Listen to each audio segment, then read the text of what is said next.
வரகாத்து. நாங்கள் நேற்று முந்தின நாள் ஒரு பேஷண்ட் ஒன்று வந்து காலையில் சும்மா நாங்கள் சீனியை பார்த்தோம் 520 சரியானே காலையில். அப்போ என்னென்னு கேட்டால் 2 நாள் குளிசை போடலை, கொழும்பு போனதால 2 நாள் டேப்லெட் போடலை. மற்றது நோம்பு சகர் செஞ்ச நோம்பு திறந்தது, அதில் சாப்பிட்ட உணவுகள் சரியா, அதான் 520. இப்போ காலையில் என்ன செஞ்சுன்னா சகருக்கு சாப்பிட்ட உணவும் வரும், இரவு நோம்பு திறந்த சாப்பாடும் வரும் சரியானே ரைட். அப்போ அதமா இப்போ ஏன் 520? இப்போ அவருக்கு 520 520 கேட்குறாரு, சரி 520 கேட்குற ஆச்சரியமா சரியானே. இப்போ இந்த சீனி வந்து இன்னமும் கழிச்சு கொண்டு தான் நிற்க மக்களுக்கு நல்லா படித்தார், ஒரு ரிட்டையர்டான ஒரு ஆஃபீஸர், அரசாங்க உத்தியோகத்தர், பென்ஷன் ஆயிருக்கார். அப்போ அவருக்கே விளங்குது இல்லை சரியானே சீனி என்ன தலைவருது. ஏன் அப்போ என்னை கூடி நான் சொல்லிச்சேன்னா சீனி வந்து சூனியம் இல்லை, அது சீனி வந்து சூனியம் இல்லை. சூனியம் தான் என்ன என்னன்னு சரியா நடந்துட்டு இந்த சொல்றது சூனியத்துக்கு தானே ஆக்கள் சொல்றேன். என்ன சும்மா இருந்த மாதிரி நடந்துட்டு இருந்தா ஆக்கள் சொல்லுவாங்க சூனியம் செஞ்சு ஓடாங்க ஆக்கள் சரிதானே. அப்ப இந்த சீனி வந்து சூனியம் இல்லை, நாம சாப்பிட்டுதான். சீனி வந்து நாம சாப்பிட்டதான், வேற ஒன்றுமே கிடையாது சரிதானே. அப்ப நம்ம சாப்பிட்ட உணவை தான் டக்குன்னு பார்க்கணும், நாம அதை யோசிக்க முடியல. நான் உண்டுங்க சார் கூட்டிட்டுன்னு சொல்லி சொல்லப்படா. நீங்க டக்குன்னு நாம செஞ்ச உணவெல்லாம் ஒரு தாள் எழுதி பார்க்கணும், கொண்டாந்து கேட்கணும். டாக்டர் சார் நான் இவ்வளவு சாப்பிட்டேன், இதால கூடியிருக்குமான்னு கேட்கணும். கேட்டா நாங்க சொல்லுவோம் என்னத்தால கூடினு சொல்லி சரியானே. அப்புறம் 2 விஷயம் அதுல, ஒன்று வந்து 2 நாள் டேப்லெட் போடாதாலையும் கூடியிருக்கும் சரிதானே. அப்ப நம்ம கேட்கிற 2 நாள் போடாட்டியும் இப்படி கூடுமான்னு கேட்கிற, 2 நாளும் சாப்பிட்டானே. இப்போ 2 நாள் குடிச்சாம போடல, 2 நாள் சாப்பிடாம இருந்தியா? 2 நாள் சாப்பிட்டானே, சகருக்கு சாப்பிட்டு நோம்பு திறந்து சாப்பிட்டு. அப்போ என்னன்னு சொல்லிச்சேன்னா இப்போ நோமலான ஆளையும் சீனிக்காராக்களையும் எடுப்போமே, எடுத்தோம்னு சொன்னா நோமலான ஆளுக்கு சாப்பிட்ட உடனே அவருக்கும் ஒரு 350க்கு வரும் அல்லது 400க்கு வரும், சீனிக்கார ஆளுக்கும் 350 400க்கு வரும் சாப்பிட்ட உடனே சரியானே. இப்போ அதுல நோமலான ஆளுக்கு என்ன செய்யும் சொல்லிச்சேன்னா இயல்பாவே நம்ம உடம்புல இன்சுலின் சுரக்கும். 400 அதுக்கு எத்தனை சுரக்கணுமோ அத்தனை சுரக்கும், 300 அந்த 300க்குரிய அளவுக்கு சுரக்கும். பாருங்க அல்லாஹ் தஆலா படைப்பு அந்த அளவுக்கு ஏற்றாப்புல சுரக்கும். யாருக்காவது கூட சுரந்து மயங்குழுந்திருக்காங்களா? இல்லை, அந்த அளவுக்கு சுரக்கும் சரியா. இப்ப நம்ம சாப்பிடுற இனிப்புற அளவுக்கு அல்லது மாப்பொருள் அளவுக்கு நம்ம உடம்புல இன்சுலின் சுரக்கும், அது நோமலான ஆளுக்கு. அப்ப அவருக்கு என்ன செய்யும், அந்த இன்சுலின் வந்து சீனியை குறைச்சுட்ரும் சரியா. ஆனா சீனிக்கார ஆளுக்கு அந்த இன்சுலின் வருது இல்லை, அதான் சீனி வருத்தம் சொல்றது சரிதானே. சீனி அந்த இன்சுலின் சுரக்குது இல்லை, இயற்கையாவே நம்மட அந்த மருந்து வெளியே வருது இல்லை, அது பழுதா போயிடுது அல்லது வேலை செய்யுது இல்லை, சுரக்குது அது வேலை செய்யுது இல்லை. அப்ப அதால நாம என்ன செய்யணும், வெளியே இருந்த அந்த மருந்தை எடுக்கணும். ஒவ்வொரு உணவுக்கும் நாம் அந்த மருந்து எடுக்கணும். அந்த எடுக்காட்டி என்ன செய்யும், அந்த எடுத்த உணவுக்குரிய சீனி அப்படியே இருக்கும் சரியா. நான் தான் அதை கூட இருக்கிறேன். இப்ப 2 நாள் போடாதால 200 ஆகி 300 ஆகி 400 ஆகி 500 வந்துட்டு சரியானே. அந்த ஒவ்வொரு உணவுக்கும் நம்ம எடுக்கிற சாப்பாடு தானே சாப்பிடுவோம். ஏதாவது கஞ்ச குடிக்கும், கஞ்சி ஒரு கோப்பையை குடிக்கும், சீனிக்காராக்கள் ஒரு குறைய குடிக்கமா இல்லை, அந்த கஞ்சி கோப்பையை குடிக்கும். ஊத்துறையாண்டு போட்டு குடிக்கிற, என்ன இந்த கஞ்சை ஊத்துறையாண்டு போட்டு குடிக்கிற, அது வந்து நபிகள் நாயகம் ஸல்லல்லாஹு அலைஹி வஸல்லம் அவர்களை ஹதீஸ். அதை நாய்க்கு ஊத்துறது அல்லது பூனைக்கு கொடுக்கறது அந்த காகத்துக்கு கொடுக்கறது தான் மேலானதுன்னு ஹதீஸ் இருக்கு. அதாவது உங்களோட எல்லைக்கு அங்கால கொட்டுறையான்னு சொல்லி சாப்பிடப்படாதான், அது ஹதீஸ். அது நாம என்ன செய்யற, கொட்டுறையா ஆகாது, இதை கொட்டுட்டு ஆகாதுன்னு சொல்லி போட்டு கொட்டுடப்படா, குப்பையில போடப்படா, ஏதாவது பிராணிக்கு கொடுக்கணும். வீண்விரயம் செய்யாமக்கு ஒரு பறவைக்கு அல்லது காகத்துக்கு நீங்க ஒரு வெளியில ஒரு கட்டில கொட்டி வச்சீங்கன்னா காலையில காகம் அவ்வளவு சோறையும் சாப்பிட்டோம்.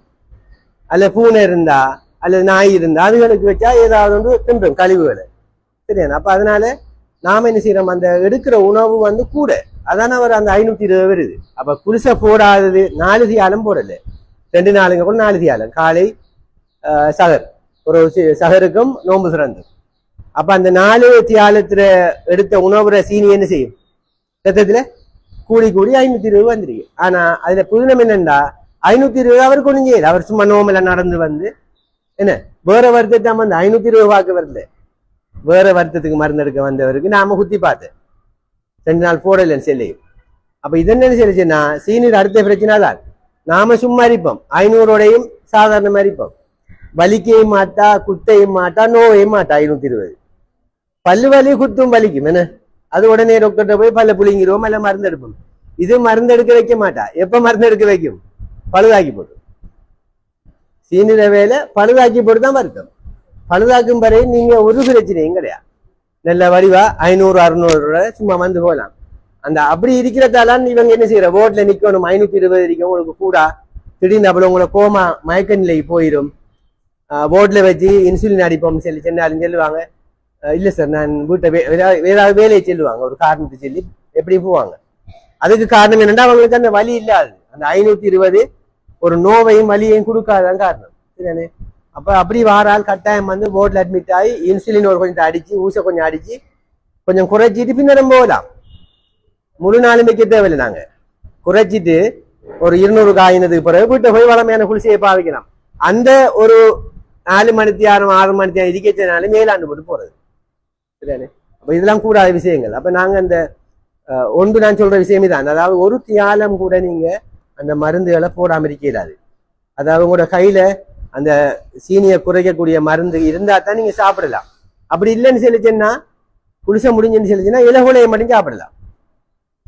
இந்த மாப்பண்டம் இனிப்பு இல்லாமக்கு மரக்கறி அவிச்சு சாப்பிடுற, கடலையை சாப்பிடுற, பயிரை சாப்பிடுறது, சரிதானே? இப்படியான உணவுகளை சாப்பிட்டுட்டு குளிசையை வாங்கினதுக்கு பிறகுதான் நீங்க சோறோ இடியப்பமோ கஞ்சோ குடிக்கலாம். சரிதானே? ஆகவே தயவு செய்து நீங்க ஏன்னு சொல்லிச்சுன்னா உங்களுக்கும் விலை தெரியாதெல்லாம் நீங்க செய்யறீங்க. சரியா விளங்கின ஒரு ஆளுக்கு சாப்பிடக்குள்ளே நம்ம டேப்லெட் இருக்கான்னு யோசிப்போம். ஏன்னா அந்த சாப்பாடு சாப்பிட்டோன்னு நம்ம சீனி ஏறுமே. சரி, ரைட், அது உண்டு. மற்றது வந்து நோம்பு துறந்த உடனே சாப்பிட்ற உணவு தான் கொஞ்சம் டேஞ்சரா இருக்கு. சகருக்கு செய்கிற சாப்பாடு பெரிய ஒரு பிரச்சனையா வேற இல்லை. ஏன்னா உண்டு சோறையும் ஒரு சுண்டலையும் சாப்பிடுவோம், ஒரு கறியை சாப்பிடுவோம். ஆனா நோம்பு துறந்து சாப்பிட்ற சாப்பாடு பல வகையான சாப்பாடு. திறந்து முடிஞ்ச உடனே ஒரு ஆள் நேற்று ஒரு மௌலவி வந்து நோம்பு திறந்துட்டு வந்த 380. அப்ப அவர் சொல்லுவார், நண்பன் நோம்பு திறந்து அதான் 380. அந்த திறந்த முறைதான் போல. அந்த திறந்து சாப்பிட்ட உணவு பிள்ளையான சாப்பாடு. இப்ப நாம டயபெட்டிக் ஆள், சீனிவர்த்தக்கார ஆள், அதுக்குரிய மாதிரி சாப்பிடணும். இப்ப ஈச்சம்பழம் சரியானே, நெல்ல இனிக்கிற ஈச்சம்பழம் இருந்தா கூடுந்தானே. இப்ப காஞ்ச மாதிரி ஈச்சம்பழங்கள் தெரியும், அஜுவா இல்லாம அந்த கருப்பு, அதுல வந்து இனிப்பு குறை. அல்ல சில காய் ஈச்சம்பழம் இருக்கு என்ன, கருகருந்திரியும் காய் மாதிரி, அதெல்லாம் இனிப்பு குறைஞ்சது. அதுல ஒரு ஈச்சம்பழம் தின்னுங்கள 3 திண்டா தான் நோம்பு அந்த ஹலால் ஆகும் இல்லை. சரியானே? ஏற்றுக்கொள்ளப்படும் இல்லை. ஒரு ஈச்சம்பழத்தோட நோம்பு தராங்க. சரியானே?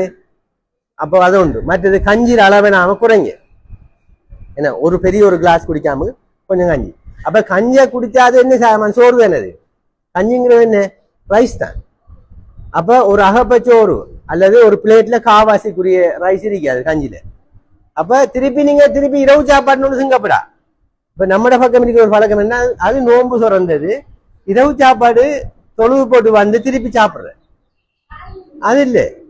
அந்த நோம்பு சுரக்கிற சாப்பாட்டுல நீங்க மாப்பொருள் சாப்பிட்டீங்க, சில டைம்ல ஒரு உரப்பும் சாப்பிடுவீங்க. அப்ப ரெண்டும் திண்டா, கஞ்சியும் ஒரு உரப்பும் சாப்பிட்டீங்கன்னா உங்களோட ஒரு டின்னர் எடுத்தாச்சு. நீங்க அது மட்டுமா சாப்பிடுவீங்க இல்லையா, ஏதாவது பழம் ஒன்று சாப்பிடுவீங்க. என்ன, பழத்துல முக்கியமா வந்து இந்த மாம்பழம் வருது, இந்த மஞ்சள் கலர் பெரிய பெரிய வளம்பம் ரோடு எல்லாம் இருக்கு, பார்க்கக்குள்ள வாங்க தஞ்சிலும். அது கடும் இனிப்பு, அதை எடுத்து பாருங்க, கடும் ஸ்வீட்டா இருக்கு, கருத குடும்பம் மாம்பழம் மாதிரி சரியா இனிப்பு. அப்ப அதை எடுக்காங்க. கொய்யாக்கறிக்கு பெரிய கொய்யாக்கா தண்ணி மாறிங்க. அந்த பியாஸ் பழம் அதெல்லாம் விலை கூட, பியாஸ் அப்படி சாப்பிடுறா தண்ணி மாதிரி பழங்கள் சாப்பிடுங்க. சரியானே? கிரேப்ஸ்லையும் வந்து யாழ்ப்பாணத்து கிரேப்ஸ் இல்லாட்டி அந்த பெரிய அந்த ரோஸ் கலர்ல இருக்கிறது, அதெல்லாம் அந்த கொட்டையோடு இருக்கிறது. மற்ற அந்த கருப்பெல்லாம் இனிப்பு கூட. அந்த பச்சையிலையும் சிலது அந்த சீட்ஸ் இல்லாது, கொட்டை இல்லாதெல்லாம் அந்த இனிப்பு கூட.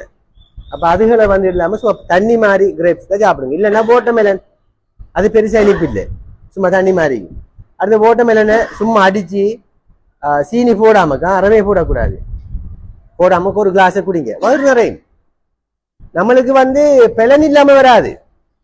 ஏன்னா நம்ம உடம்புல வந்து 11 மாசம் சாப்பிட்ட படிவு எல்லாருக்கும் இருக்கு. வயிற்றுல கொழுப்பு நியாயம் இருக்கு. அது இந்த நோம்பு 30 நாளையாலையும் 10 போறதும் இல்லை. சரியானே? அப்ப அதனால நாம பிளக்கேடு வரும்னு மட்டும் நினைக்காதுங்க. உங்களோட உடம்புல இருக்கிற கொழுப்பு உடைஞ்சி உங்களுக்குரிய சக்தியை தரும். சரியானே? நோன்பு வந்து ஒரு ஆள்ற உடலையும் வலிமையாக்கும், என்ன உள்ளத்தையும் வலிமையாக்குற சாமான் தான் நோன்பு. ரெண்டும் ஈமானும் உடல் வலிமையும் கூடும், மன வலிமையும் கூடும் நோம்பால பாசிங் இருக்க போல. அப்ப அதனால விளக்கேடு வாரல்ல சரியானே. அந்த நீரிழப்புக்கு சில ஆக்களுக்கு தலை சுற்று மயக்கங்கள் வரும். அதுக்கு காரணம் என்னன்னு சொல்லிச்சுன்னா, அதிகமா இனிப்புகளை சாப்பிட்டா தாகம் கூடும், அப்ப நீர் வந்து கூட தேவைப்படும் சரியானே. அந்த எண்ணெய் சாப்பாட்டுக்கும் இனிப்பு சாப்பாட்டுக்கும் அதிகமா எடுத்தீங்கன்னா அதுல சமீபாட்டுக்கு கூட நீர் வேணும். அப்ப அதான் உங்களுக்கு மயக்கம் பாரி ஆறுது. அப்ப அந்த இனிப்பு சாப்பாடையும் எண்ணெய் சாப்பாடையும் குறைச்சிங்க சொல்லிச்சுன்னா உங்களோட உணவுல வந்து தாகம் பெருசா வராது சரியானே. அப்ப பழங்கள்ல இப்படியான பழங்களை சாப்பிடுங்க, தண்ணி மாதிரி பழங்கள், வாட்டர்மெலன் சாப்பிடுங்க. பப்பாசி பழம் 8 கவுரு துண்டு அந்த படத்துலயும் காட்டிக்கு. அதாவது ஒரு பப்பாசி பழத்தை 4 வெட்டினா காவாசி வரும் தானே, அந்த காவாசியில பாதி ஒரு பழத்தை சாப்பிடலாம் சரியா. அப்படி ஒரு துண்டை சாப்பிடுங்க. இப்படி சாப்பிட்டீங்கன்னு சொல்லிச்சுன்னா நோன்பு சுரந்து வந்து அவ்வளவு தான் சாப்பிடா. அதோடய நீங்க உங்களோட டேப்லெட்ஸ்களை போட்டுடணும் சரியானே. போட்டுட்டு நீங்க தராவி தொழில் முடிஞ்ச உடனே தூங்கிடணும். ஒரு டீயை குடிப்போம் சரியானே. முழிச்சிட்டு இருந்தீங்கன்னா என்ன நடத்தும்பீங்க, அது முக்கியம். தராவிய தொழுது முடிஞ்சா 10-10:30 வந்த உடனே தூங்குங்க. அப்பான் தாஜிது கொழும்பலாம் 3:30 மணிக்கு கொழும்பலாம், உடனே தூங்கினா. இப்ப வீட்டை வந்திருந்து ஆக்கூட காய்ச்சிட்டு இருந்து இருக்கக்குள்ள பிஸ்கட், டீ, அந்த மிஞ்சின கட்லெட், நோம்பு சொர்ந்து போட்டு மிஞ்சின சாமான், பிளேட், அதாவது கிளிய பண்ணுவோம். கிளிய பண்ணினோம்டா திருப்பி என்ன செய்ய போகுது, திருப்பி சீனி திருப்பி கூடும். அதுக்கு திருப்பி போறியா குளிச்ச குடிக்கிறியா? ஆகவே தயவு செய்து அப்படி அந்த இருந்து திரிக்க வேணா, ஏழியா தூங்குங்க. அதான் நம்மளுக்கு ஹதீஸ், ஏழியா தூங்கணும். தூங்கினாத்தான் நம்மட மற்ற எல்லாம் ஒழுங்கா நடக்கும். அடுத்து சமீபாடு, இப்ப நீங்க மஹரியோட சாப்பிட்டு போட்டு நோன்பு திறந்துட்டு 10:30 தூங்கிய போல உணவெல்லாம் சமைச்சிடும். நீங்க திருப்பி 10:30 வந்து திருப்பி என்ன தீர்ந்துட்டா அது சமைக்கிறதுக்கு 3 மணி தேலம் போகும். அப்ப அதுக்கடையில நீங்க கிழிஞ்சிங்கன்னு சொல்லிச்சுன்னா எல்லாரும் கேஸ்டிக்னு சொல்லி நெஞ்செரியுது, தொண்டை பத்துது சரியா. அது என்ன சாப்பிட்ட உடனே கழிகிறது. அப்ப 2வது சாப்பாடு 10:30 சாப்பிடாங்க. இப்படி இருந்தீங்கன்னா உங்களோட நோன்பு சீனியும் கூடாது, நோம்பும் ஆரோக்கியமா வரும். நான் சின்ன மாதிரி சாப்பிட்டேங்கன்னு சொல்லிச்சுன்னா என்ன வயிற்றுல வந்து வயிறு நிறைய சாப்பிடணும்னு சொல்லி நினைக்காங்க. தயவு செய்து நாம பட்டினியோட இருக்க போறோம் சொல்லி சாப்பிடாங்க. அப்படி சாப்பிட தேவையில்லை. எல்லாம் உடம்புல அந்த குறித்த அளவு தான், 3ல் 1 பங்கு தான் வயிற்றுல சாப்பிடணும். அது நோம்பா இருந்தாலும் சரி நோம்பு இல்லாட்டியும் சரி நம்முடைய இறைப்பையில 3ல் 1 பங்குக்கு தான் உணவு எடுக்கணும், 3ல் 1 பங்குக்கு நீர் எடுக்கணும். அதான் ஹதீஸ். அடுத்த 3ல் 1 பங்கு வெறுமனே இருக்கணும். அப்ப இந்த பிரச்சனைகள் வராது. சமீபாட்டு பிரச்சனையும் வர மாட்டா, கேஸ்டிக் வரைய மாட்டா, நெஞ்செறிவு வரைய மாட்டா, மயக்கம் தலை சுத்து வரைய மாட்டா. அந்த லோடு ஆக்குறதால தலை சுத்து மயக்கம் வார என்ன சகர் செஞ்சு போடும், திருப்பி தொழுது போடும், தூங்குற திருப்பி டயட் வாரதெல்லாம் கூட சாப்பிட்டா. ஆகவே நம்மளோட உணவை வந்து கட்டுப்படுத்திக் கொள்ளுங்க. பொதுவா வந்து எங்கட ஒரு 5-6 வருஷமா நம்ம ஹாஸ்பிட்டல் இங்க வேலை செய்யறது தெரியும். நோம்பு முடிய கூட பேர் அட்மிஷன் ஆகுவாங்க, போட்ல அட்மிட் ஆகுற வீதம் கூடும். நோம்பு முடிய எல்லாரும் நல்ல சீனியும் நல்ல ப்ரெஷரோட அட்மிட் ஆகுவாங்க. உப்பு சாப்பாடும் கூட தானே, சோட்டிட்ஸ் எல்லாம் கஞ்சி எல்லாம் உப்பு கூட, அப்ப ப்ரெஷரும் கூடுது. அதே மாதிரி இங்கால சீனியும் கூடி நியாயமானாக்கள் அட்மிட் ஆகுவாங்க. நோம்பு முடிஞ்சு பெருநாளும் சாப்பிட முடிய எல்லாரும் நல்ல சீனியோடையும் நல்ல ப்ரெஷரும் அட்மிட் ஆகுவாங்க. சரி, அப்படியான ஒரு நிலைக்கு போவேனா நாம கண்ணுக்கு முன்னுக்கு பார்த்துட்டு இருக்கோம் எல்லாரும் உடம்புகள்ல நடக்கிற மாற்றங்கள். சரி, கிட்னி வருத்தங்கள், காலில் காயம் மாறுது இல்லை, கால் வரைச்சி போகுது, கண் பார்வை, கண் கிளினிக் நோயாளிகள் இன்னைக்கு கூடிட்டே போகுது, பார்வை பிரச்சனை கூடிட்டே போகுது. பிரதானமான 2 சீனியும் ப்ரெஷரும் தான் கண்ணை பாதிக்கிறது. ஆகவே தயவு செய்து இந்த கட்டுப்பாடுகளை கட்டாயம் செய்யுங்க. மருந்து குடிக்கணும்னு நினைச்சுக்கிட்டு சாப்பிடுறீங்க எல்லாரும். மருந்து குடிச்சான் சார், நான் எல்லாம் போடுறேன் சார், அப்பயும் குறையுது இல்லை. சரிச்சுன்னா டெப்லெட் இல்லை, டெப்லெட்டை விட முக்கியம் நம்மளோட உணவு தான் சரியானே. ஆகவே டெப்லெட் வந்து அந்த அந்த நீங்க அந்த குறித்த அளவுக்கு தான் குறைங்க, அதுக்கு மேல உள்ளதுக்கு கேட்காது. ஆகவே நீங்க உணவு கட்டுப்பாடு செஞ்சா மாட்டோம். உங்களோட ஹைலாண்டிக்கு சுகரை கட்டுப்படுத்துறது சரியானே. ஆகவே அப்படி கட்டுப்படுத்துங்க. மருந்துகளை 2 நேரம் கட்டாயம் பாருங்க. ஏன்னா சகருக்கும் சாப்பிட்றோம், இதுக்கும் சாப்பிட்றோம். மற்ற நான் ஏழியாவும் சொன்னேன், இன்சுலின் அடிக்கிறார்கள், கொஞ்சம் அவதானம் அடிக்கணும். அவங்க நோம்பு பிடிக்காட்டியும் பிரச்சனை இல்லைன்னா அவங்களுக்கு திடீர்னு அப்படி சீனி குறையுது. அல்லது அந்த ஒரு மாசத்துக்கு நீங்க டெப்லெட்டுக்கு மாத்திக்கிட்டு நோம்பு பிடிக்கணும். இன்சுலின் அடிச்சா சில ஆக்களுக்கு மயக்கம் வரும். இது கேட்டு இந்த ஆலோசனைகளை பின்பற்றணும். நாம கதைக்கும் நீங்க பின்பற்றணும். பின்பற்றினாத்தான் அதுல விளைவை பார்க்கலாம். நம்ம ஒரு 2 வருஷத்துலயோ 5 வருஷத்துல நம்முடைய பிரதேசத்துல சீனியால பாதிக்கப்பட்ட ஆகல இன்னைக்கு குறையணும். அப்ப நம்மட இந்த கதையெல்லாம் பிரயோசனம் ஆயிருக்கு. இல்லாட்டி நாம கதைக்கிற அந்த மாற்றம் இல்லை. இப்ப எங்களுக்கு வருஷத்துக்கு ஒருக்கா ஆபீஸ்ல ரிவ்யூ மீட்டிங் நடக்கும். அதுல கேட்பாங்க எத்தனை வீதம் நீங்க குறைச்சிருக்கீங்க, சீனி வர்த்தகாரர்களை எத்தனை வீதம் குறைச்சிருக்கீங்க, பிரஷரால வந்த பாரிசவாதம் எத்தனை வீதம் குறைஞ்சிருக்கு, போன வருஷத்தை விட இந்த வருஷம் சீனி கூடி அட்மிட் ஆனாக்கள் எத்தனை பேர் அட்மிஷன் குறைஞ்சிருக்கு, அதுதான் பார்ப்பாங்க. அப்பதான் நம்மட சிகிச்சையும் வெற்றி அளிச்சிருக்கு, நம்ம கதைக்கிறதுகளும் வெற்றி அளிச்சிருக்கு. இல்லைன்னு சொல்லிச்சுன்னா ஒரு பிரயோசனம் இல்லாம போகும். கேட்டு இதுகளை நீங்க உங்களோட வாழ்க்கையில் நடைமுறையில் எடுங்க, வீட்டுகள்ல நடைமுறைப்படுத்துங்க. நீங்க கட்டாயமா வீட்டுகள்ல நடைமுறைப்படுத்தணும் கேட்டு விடைபெறும். நன்றி. அஸ்ஸலாமு அலைக்கும்.